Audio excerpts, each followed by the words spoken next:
Now, when you got up this morning, you probably looked out the window to see what the weather was like, or you glanced at your phone or your watch to see what time it was.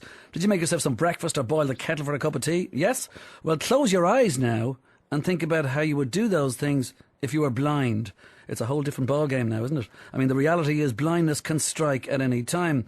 Aine O'Mahony and Sinead Kane are two young women with two different stories, but both are living very full lives with blindness. Aine May, how are you? I'm very well, thank you. Good. And how are you there, Sinead? I'm great, Dave. All right, well listen, let's start. Aine May, I'll start with you. You weren't born blind, you actually went blind. What age were you? I was just gone 25. And you're just gone 30-ish now, is that right? Yeah, that's right. Okay, so what happened? So I guess back in 2007, life was pretty much normal, as inverted commas normal. And I just noticed that there was almost like speckled dots in my eye. It was coming into my focus. But however, when you'd look in the mirror, you couldn't see anything. So I decided to get it checked out. I thought maybe it was a bit of mascara or something, but it wasn't going away. It turned out that it was a hemorrhage at the back of the eye due to overgrowth of blood vessels. And what was required then was a lot of laser treatment. Pending this laser treatment, the eyesight was deteriorating a little bit, but I was still able to manage. And on one particular occasion after laser, the pressure in the eyes went up, which caused the eyes to swell, and I couldn't open them. And when I did open them, effectively what was left was almost like blurred, just very bad blurred vision. Couldn't make out people's faces or anything like that, and almost like a Salvador Dali picture, if you can imagine, but all blurred together and no focus. So that was kind of the way it went. I mean, just as well highlight, being a diabetic, you have to have regular checks, and I would have had regular checks, but not on a level to the back of the eye. So that was really where that came into it. But other than that, I mean, that was the start of it in 2007, probably the end of February, start of March then. And when you say diabetic, how long had you been diabetic? And are we talking diabetes 1 or 2? We're talking 2, and we're talking... we're talking 1, I beg your pardon. 1. And so insulin dependent? Yes, yeah. From the age of 8. Right. So, I mean, a long time. But at the same time, regular health checks and all that was... And good with your blood sugars and all the way. You can't necessarily blame it on that, or can you? Well, you can't, but I mean, no more than anybody. I mean, it's a tight regime that you have to adhere to. And, it's very important as well to have regular eye checkups and to have your regular appointments as well. That goes without saying. I mean, in terms of the eyesight loss itself, it was very sudden. There was no lead up to it, really. And so from that point of view, it was quite a shock at the time. Wow, I'd say so. All right, Sinead, what about you? I mean, you were born with your visual impairment, or sorry, did it happen later? Which was? No, I was born with visual impairment, Dave. I'm registered as blind. I've only 5% vision in each eye, so I've 4 eye conditions: aniridia, coloboma, nystagmus, and glaucoma. So to try and put it into layperson's terms, like, I can't drive. I'm not allowed to drive. I use a symbol stick. If my eyes are very sore, I use a white cane on different days. When I look outside to try and check, is it raining, it's difficult to see if it's raining or not. So sometimes I have to put my hand out the window to check, is it raining? Yeah. But so I've lived with it all throughout my life, and I've had many a difficulty, like, different adversity, but like, you learn to overcome it and you learn to live a full life. Like, I'm a solicitor, trained mediator, columnist, speaker and writer. So I suppose you learn to overcome it. But the conditions I have is, like, as I was saying, aniridia, and that lets in too much light into the eye. Like, actually, when I'm looking at the lights around the studio here now, you might think I'm hallucinating, but because of the condition I have, there's like all rays going from the lights as if it was like rays of a sun. And then looking at my eyes, I don't have any iris, so my pupils look dilated, which causes a lot of difficulty trying to get into a pub or a nightclub, because bouncers say, oh, sorry, you can't come in here. People who are on drugs can't come in here. And that's happened? Oh, yeah, it has happened a few times now to me. And I suppose with my friends, it's not embarrassing because they know that I don't take drugs and I actually don't really drink that much. But it's embarrassing in terms of people in the queue behind me, them thinking, oh, is that girl on drugs? So, and then as well as that, like, I don't like getting my picture taken a lot of the time because with the flash from the camera. So. Of course. And then the nystagmus is involuntary movement of the eye, and glaucoma is the high pressure in the eye. You know, this is like a ridiculous kind of a Christmas wish listy kind of thing, but seriously, is it easier for you than it is maybe for Anya May? Well, I suppose I can't really talk for Anya May. Obviously, she has to adjust and adapt to her own situation. No, but like, you know, but you didn't really have to adjust or adapt to anything because this is what you are and who you are, and this is how it is. Yeah, well, I've learned this throughout my life, but like I suppose when I was younger, I found the disability much harder then, because trying to figure out solutions to different problems and all of that. But now that I'm older, I don't see it as a problem. So to answer your question, maybe it is easier to be born with it, but I suppose it's down to every person and how their attitude to it. And I suppose whether you acquire it or whether you're born with it, I think Anya May and both myself, we can both live full lives. It's our attitude to the situation. Exactly. Okay, well then Anya May, like, while you agree with that there, obviously it's true, like obviously it is that way, but in those early days for you, when you went from having full vision to blindness, the adjustment must have been pretty damn difficult, not to mind on a practical level, but on the psychological level. I mean, can you remember what that adjustment was? Because it was only 5 or 6 years ago. Well, that's it. I mean, ultimately 5 years ago. And just to go back to what Sinead is saying there, I was at that point as well, where Sinead, it wasn't like I suddenly woke up and there was black. It gradually went that way. However, that period where what Sinead is talking about, I've experienced that, so I understand firsthand, you know, how difficult it is trying to adjust to light, and a sudden bang, almost, you know, the electrolytes in the brain can form colours, and it can be quite, you know, distracting. Whereas now, without having it, it's, to be honest, I find it easier, and that might sound mad to people, but I kind of operate on a visualisation. Whereas I've had my colour and everything, I can know how a room might look, or kind of guess what somebody might look like, depending on my creative visualisation, if you like, you know, that kind of a thing. But in the early days, yeah, of course, the adjustment was just, it was hard. I mean, when you wake up and the swelling goes down the eyes and that's what you're left with, I mean, all of a sudden you're relying on people to assist you to a bathroom. You might be served up dinner at 1 o'clock in the day, which I never really eat dinner at 1 o'clock in the day, but in the hospital you are, and I did a month of that, and you just don't know where your meat is on a plate. Those things that you take for granted, you know, they all play a part. I guess the hardest part really in the beginning was, I still dream in colour and I dream in detail.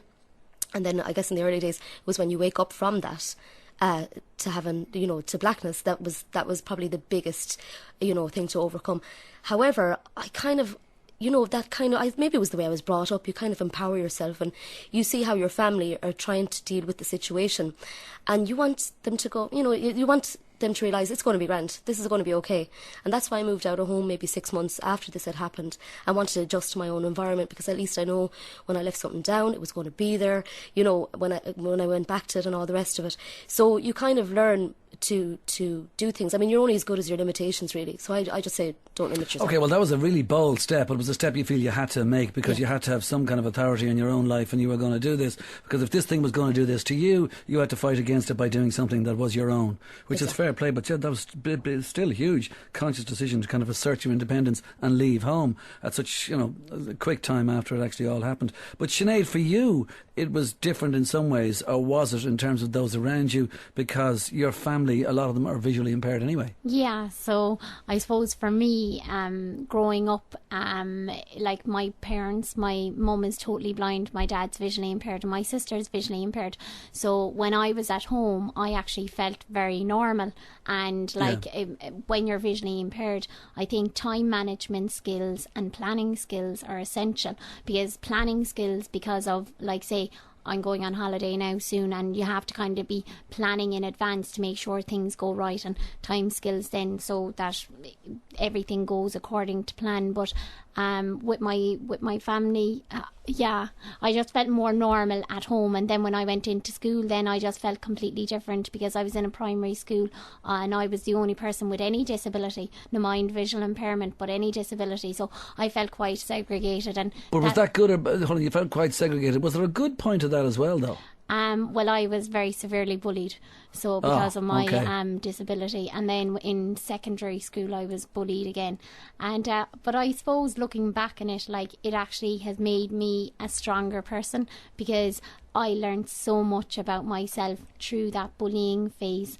And I learned that I'm an advocate for people. I learned that I have so much inner strength in me to go on and lead a full life and everything like that. And I suppose it was also easier as well in terms of trying to adapt when we were talking there a while ago about adapting, because my mother, she has travelled to England by herself with her guide dog, and that gave me the confidence to say to myself, okay, well, like if my mother is totally blind, I can do this. I have a tiny bit of vision. So yeah, I just kind of learned skills from her. So hold on a second. I mean, like in terms of third level or past secondary school and the bullying there and the bullying there, like, you know, you've really proved it, haven't you? You studied for the bar. You're a solicitor, you said. Yeah, I'm Ireland's first visually impaired solicitor, and I'm trained mediator. So I suppose for me, it was a big day when I qualified as Ireland's first visually impaired solicitor. That was the happiness of the day, but the sadness of the day was all those around me who wanted to see or could see me. The only person I wanted to see me couldn't, and that was my mother. So we kind of had a bit of an emotional talk that day, and she said, oh well, Sinead, I can see you with the eyes of my heart, and that's all that matters to me. Yeah, I mean, the achievement itself is absolutely fantastic, so, you know, that's brilliant. And like there last week, I went to London to meet a judge who's totally blind, and the way, Dave, he operates his court, it's very matter of fact. And if I didn't know that he was blind, if somebody hadn't told me that he was blind, I just think that this person is fully sighted because he manages the court so well. And I think this actually kind of revolves around the whole thing about labels and stereotyping people. Like, people think of blind people as black shaded sunglasses and guide dog and white cane, and that's what they think of. Like, a big challenge for me is actually trying to convince people that I'm visually impaired, because I don't look visually impaired, you see. So I suppose hopefully people today, maybe from hearing of me or hearing of Aine, might not label people as much, or just see that we can live full lives. So right, indeed. And in living full lives, Aine Maya Mahoney is with us as well. Can you remember what was the most difficult thing to adjust to since you went blind? I mean, even though it you know, it wasn't a sudden overnight thing, it was quick enough, wasn't it? It was quick enough, yeah. I mean, it happened, well, it did pretty much overnight when you think about it, because, I mean, a couple of days before that, I had sight, you know. So that adjustment itself, I guess, speaks for itself. But, I mean, in terms of, you know, the empowering factor, you kind of go, right, well, what can I do? Who do I get in touch with? The NCBI have been fantastic. You know, there's talking software there, should you want to text, email, you know, JAWS software for the laptop, that's how I operate. I went back to college and I re-educated myself in computers first for a 2-year course with the National Learning Network. And I went back to college and I could take notes. And like that, I did have stigmas. People can look at me and you, as Sinead said, you nearly have to prove that you cannot see. I mean, cosmetically, you wouldn't know the level. But I mean, you know, that's just the way it is. However, you know, it's very hard to pinpoint the most difficult thing. I mean, like that, there's days you just walked into one door too many, you know what I mean? There's days like that, but sure, everyone has those days. But I think overall, it's just adjusting. I think the key is to keep learning, keep educating people. And I would imagine for both of you here, by the way, that you know, the kind of, if we had the, you know, I don't know, the agricultural revolution, the industrial revolution, we're right now at the very early stages of the technological one. I would imagine technology is pretty damn good in terms of the whole thing. It makes us a lot more equal, regardless of any impairment. Yeah, I did. I was asked to go back to my school there, a school where in Steinman, to do an award ceremony, and just talking to the girls there as well. We're living in a digital age. Yeah. We have, you know, everything at the touch of our fingertips, and you know, I mean, people that, you know, the stigmas of disabled, not even just blindness itself, has been rife. But I think we're getting to the point where it's like, okay, well, what can you do? You mightn't have your sight, but I work in radio myself, and I can create an image, you know, through that medium. And it's fantastic. And you know, we're at the cutting edge of it. And I think really, you know, don't limit yourself to learning something. Just take your time. Okay, well, whatever about sitting at a table and having a meal and having to have stuff cut up and wanting to know exactly even how to sit down and all those kind of things, which was mentioned. What about the appearance, Sinead? I mean, is like, you know, for you, are you in court? Are you standing up in front of... Can I just pick up on something that you said there in terms of the technology, Dave? I suppose just to be the devil's advocate, like, technology is advancing and it is making accessible to people more of living, but information comes at us in so many ways that it's still not fully accessible in society. Like, you see posters on billboards, you see, like, I can't see the danger reading material on danger products in the supermarket, or or sizes of clothes and all this. So information comes at you in so many variety forms. But I suppose technology, no doubt, in time to come will catch up. But in terms of appearance, then you were saying to me, sorry. Yeah. No, I was just thinking in terms of, like, you know, how you have to say you look fantastic. So, like, I mean, in terms of makeup and all those kind of things, in terms of a lot of stuff that you have to do for yourself, can you do it? Is it okay? Well, you see, this is the thing, like, is appearance okay to me? I suppose it's like asking an able-bodied person, is appearance okay to you? Like, I suppose the two of us are still human, like, and I suppose it is to a certain extent, obviously. I need to look my best, like, if I'm going to a work or to a business meeting, and I suppose it's the feel-good factor as well, but it's difficult. Like, I find it difficult to put on makeup to see in the mirror whether I've done the makeup properly, so I don't wear, like, I just wear, say, blusher or Vaseline, and how I do the blusher is just by strokes. I don't wear mascara, because that would kill my eyes. Yeah, and then it's just all about planning and knowing where your clothes are in the wardrobe and everything. And I think you were asking me there as well a while ago in terms of appearing in court. I'm not practicing as a solicitor at the moment, because I'm trying to do a lot of other things in terms of setting up a non-profit organisation in relation to bullying and all this. So the law is on hold for just the moment. Okay. And, like, you know, the whole idea of how do you know what you're wearing and how do you know what you're taking out of your wardrobe and all the rest. I mean, a lot of the things you have to do for yourself, have you mastered it? It's just everything's organised in the wardrobe, and the bright colours are in a certain place, and that's why, like, in my house, everything has to be in a certain place, and because if it's not in a certain place, then my mother would fall over it, and people think then that we're, like, clean freaks, because anybody who ever comes to the house is always spotless, like, but it has to be that way, like, so, and I suppose I don't really see these as challenges now. I suppose I'm 30 and I've learned to adapt. And but they would be challenges for you, Anya May. I mean, like, no, actually, and it's so funny because when I hear Sinead, you know, mentioning her situation, and I'm trying to relate as well, it's like I don't strain to look in the mirror. I literally hop into the car and I use the blank canvas in my head to say, right, makeup on, foundation, you know, and then I'll have a quick, you know, does that look all right to whoever's with me? Wait a second. Jesus, that's hop brilliant. in the car. You're not driving, are you? No, Right, as a passenger.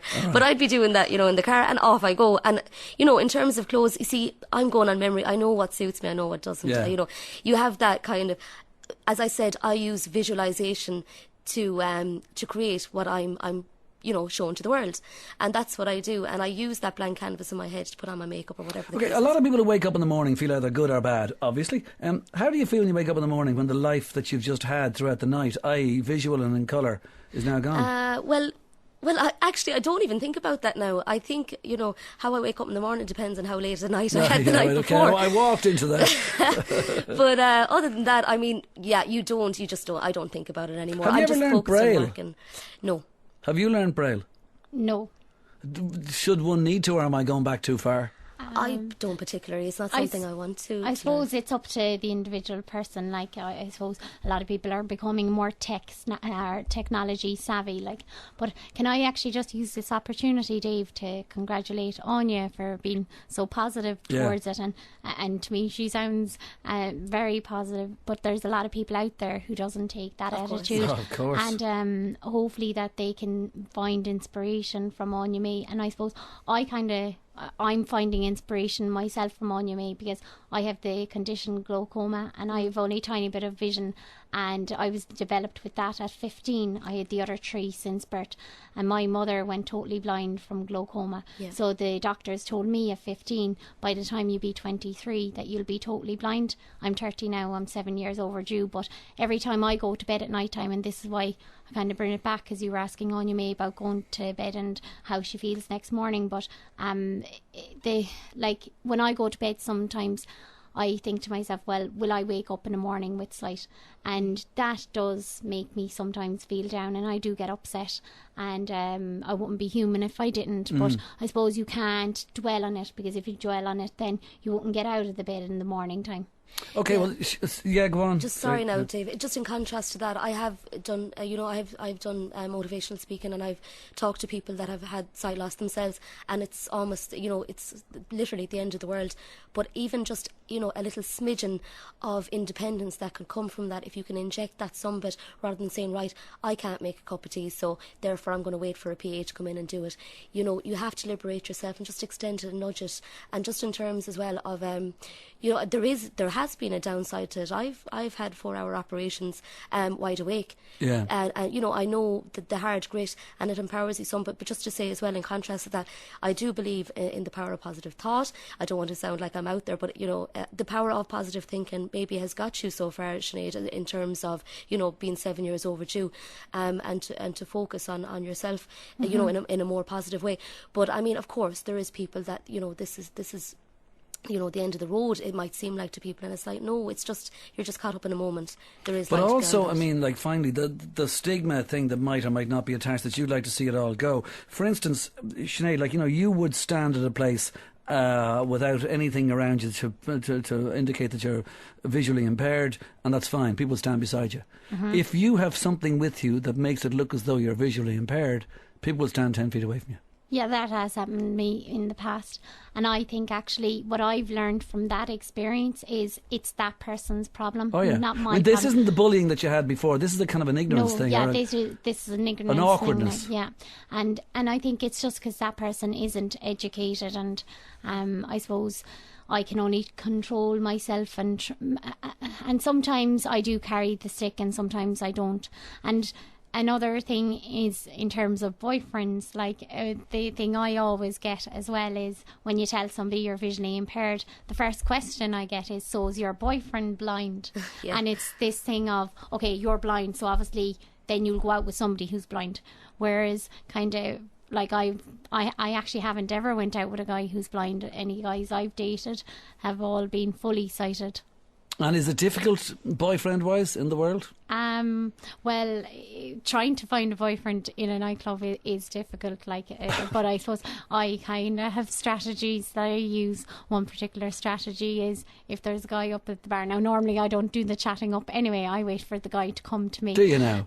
And, if there's a guy up at the bar and my friend says, "Oh, I think you'd like that guy up the bar," I'll go up to the bar then and I'll drop change. And normally the guy will bend down to pick up the change, and then the two of us will lean in close, and then I'll be able to see the face. You see? I love it. Well, what about you, Anya May? I am, yeah. I met a guy 2 years ago, Tommy. He's a great lad, great humour. And like that, no, has no sight loss. In fact, very well able-bodied man.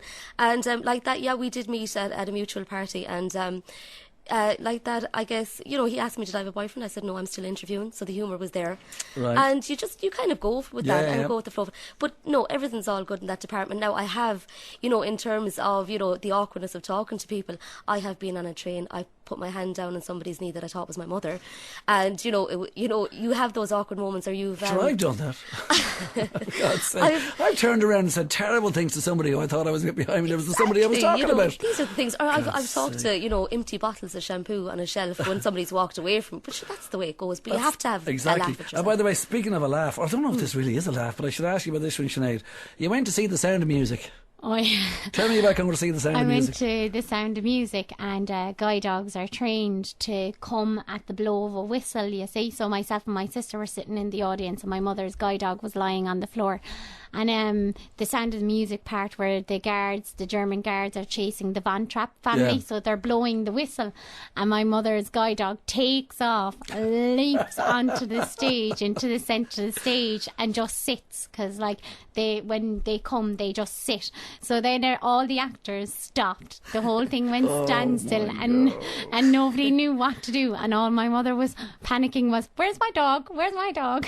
And my sister couldn't see where the dog was gone, but all the audience thought it was very funny. So the dog was brought to the side and given the pamper treatment. I won't even ask you what he did with the Lonely Goat, or yodelay, yodelay, yodelay. Did he run for that as well? All right, well, listen, look, Anya May, Your events, you've got some events That's on you, right. mate, don't you, in Clare for fighting blindness? Tell me about them. I do indeed. Many moons ago, it kind of died out when Lahinch got very commercial, but there was a thing called Garland Sunday, and it happened on the last Garland Sunday. Yes, Yeah. Garland Sunday. It happened on the last Sunday in July, which turns out to be the 29th of July this year. And basically people used to flock to Lahinch. It was a great family event. So we want to revive that in association with Fighting Blindness in Dublin, who are leaders in research, and they find cures for all types of blindness. And basically what we're going to do is on the 28th and 29th, we're going to have many different family events, including a Vision Challenge, which is a serious, it's almost like Gale Force there. It's a triathlon type event. And basically anyone that wants to get on board as well, if they contact the Office of Fighting Blindness or www.fightingblindness.ie, they can they'll get my contact details if they want to get involved. And we're also launching a CD as well. Eamon Fitzgerald, he's a guy in Lahinch.